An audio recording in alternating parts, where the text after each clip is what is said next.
Welcome to the Mesa City Council meeting. Thank you for your interest in the city of Mesa. So we have two folks that would look forward to hearing from tonight. The first is Ivy Coppo. I'd invite you to come forward. She'll be followed by Jerry Barron. If you could please just state your name for the record, and then also your address, and then we look forward to hearing what you have to say for 3 minutes. Thank you very much. Ivy Coppo. Address is 3821 North Sierra Circle, Mesa 85207. Thank you, gentlemen. My first time here is kind of overwhelming and exciting, so thank you very much. I wanted to see if we could have your assistance with looking into Ghost Rider. It is kind of a long-lost subdivision that's gotten shuffled away, so to say. It's been locked down since 2007. And when I say locked down, it's in the sense that no permits are allowed to be released.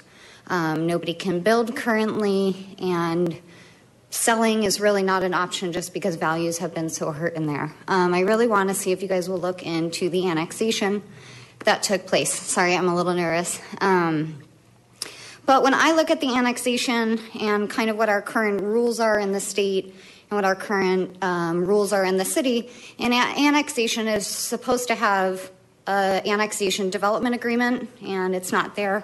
There's no final plat on the land. So how are we a true subdivision if we're missing that documentation? I guess a question of, if I wanted to annex land today and I came into the city and said, I have $2 million, would the city verify funds that are in place, and would they back that and protect the citizens? Because that definitely wasn't done. Funds weren't verified. So just questions like that. Again, the community's been locked down since 2007, but 2 permits have been released between now and then. So we're almost like selecting who can have an opportunity to build and develop and who can't. And it's really affected the community. There's no fire hydrants. There's families with children in there. And I don't understand how the city can provide city fire services without water and fire hydrants. Unfortunately, when the community was built, they tied over 6 homes into 1 well, and so they run out of water. And it's weird to think that people in any of our communities would run out of water. There's been one of the houses that got tied into the sewer or the water from the city. And again, it's almost like, how do we pick and choose who gets services and who doesn't?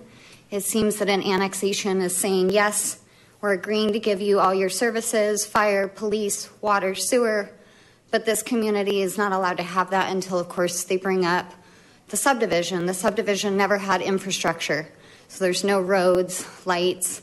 It was a good old county island at one point, and there was in the workings, there was a lot of promises with the annexation. They promised to do A, B, and C, but nothing was ever done.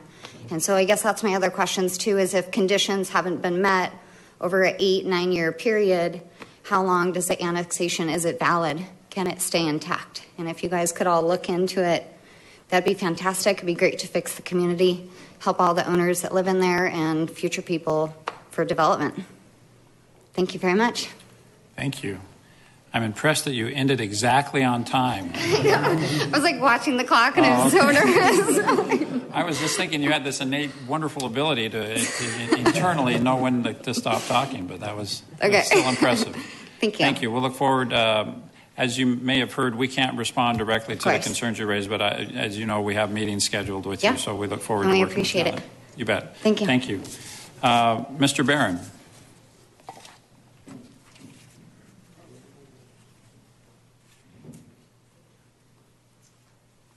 Hello, my name is Jerry Barron. My address is 15119 South 231st Way. The issue I would like to bring to you is when I first started, I tried to get a hold of you all week for a couple of weeks, and it didn't seem to come through. So I was going to have this meeting to find out why I couldn't get with you. In the meantime, your people called me today, and I would like to thank you for that, you and your staff, for setting up this meeting that we will be having. I am one of the original owners of Ghost Rider. I bought that land in 2005.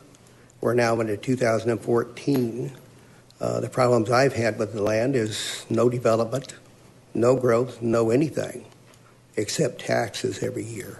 And that's kind of my scenario of what I'm what I'm fighting against is to try to figure out how we can solve this problem, and that's what I want to address with you when we have a meeting. We've had meeting with your other staff at different times. We can't quite seem to come to agreements on those things, and that's well and good, but I'm sure that we can sooner or later work out something. It would be workable for the city as well as for the residents in that area. So I'm looking forward to that. I've been a resident of this city for 36 years. I've been there again, still staying out there, paying those taxes for 7 years with no development, nothing happening, and we just can't seem to come to grips with how we're going to fix this problem. So I'm looking forward to meeting with you. And other than that, I guess that's it for now until we have our meeting. So I'd like to thank you again for setting up this meeting. Thank you. Thank you for coming out, and we look forward to working with you to get answers to your questions. Thank you.